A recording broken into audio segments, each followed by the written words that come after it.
welcome to another video tutorial. Today we're going to talk rust or corrosion.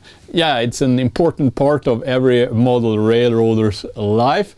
Let's have a look at what we're doing today. Look at this car, for instance. Let's have a zoom in. I mean, look at that. I started to get pictures like this from a guy in Norway called Christoffer. Yeah. You know, they looked amazing. The detail and the surface structure of the corrosion was like, you know, stunning. So I kind of asked him, you know, if this is very hard to accomplish, do you spend a lot of time to do this type of treatment? And he said, no, it's really simple. You know, let's have a FaceTime and I'll tell you how I do it. It was really simple. So I asked him, hey, is it okay to make a tutorial on this and present it on my YouTube channel? And he said, yeah, sure.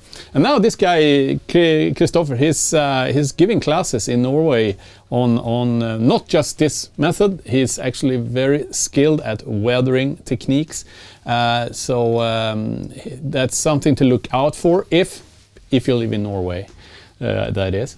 So, but let's get on with the corrosion treatment. So this is what our car looks like. It's brown plastic, shiny and new from the package. Hey, but we will change that. We're starting by removing the couplings and the wheels. Alright, now the car is ready for treatment. First thing is to take one of those old sponges you use for washing your dishes. Yeah, let your aggressions speak and tear it apart.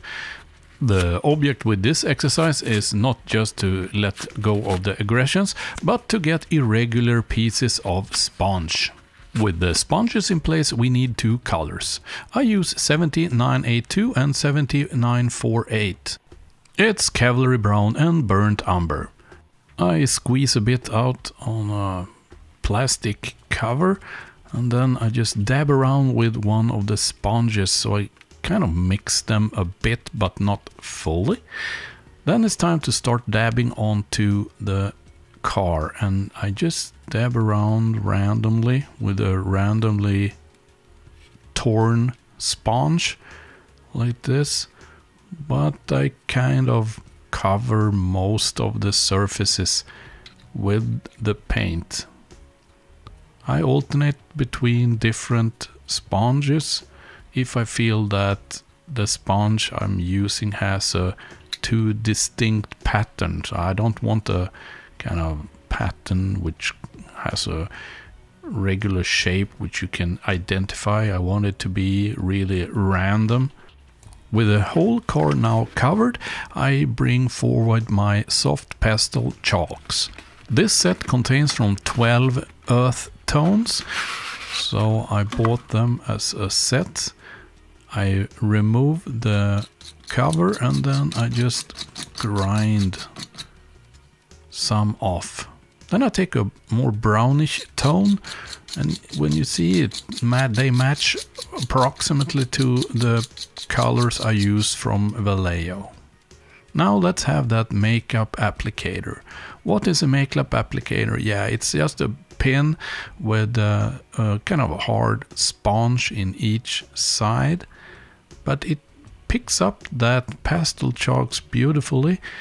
And if I dab it into the still wet paint, it will stick perfectly and build up and look just like, you know, build up of rust.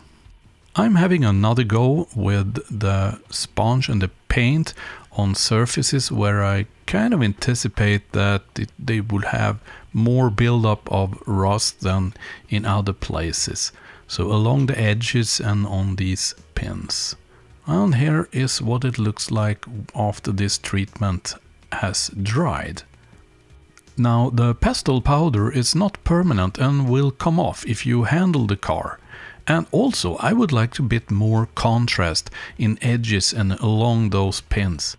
Both these things can be addressed with only one treatment, and that is by adding a black wash.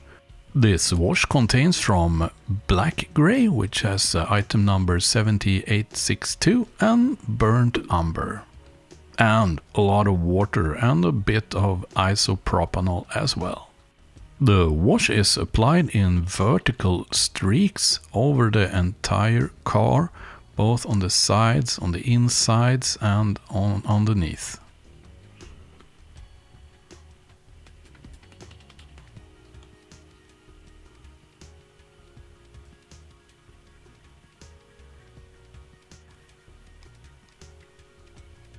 Once the black wash has dried, your surface will look like this. There is nothing better than simple method that goes really quick to apply, which gives an excellent result.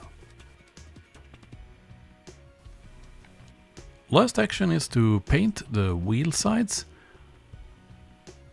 I use acrylic amber for this, burnt umber, and then snap back the wheels in place.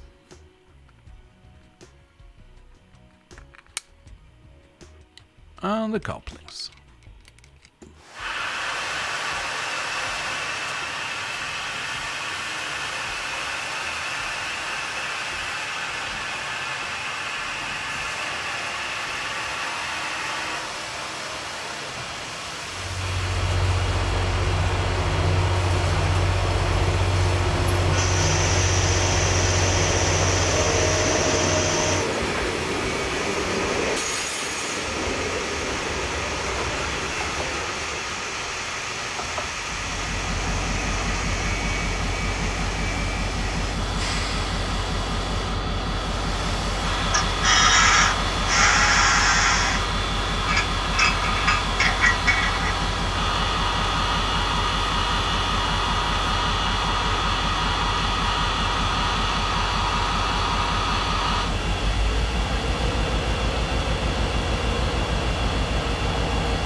Alright, I hope you liked the video. If you did, please help others to find this video by giving it a thumbs up.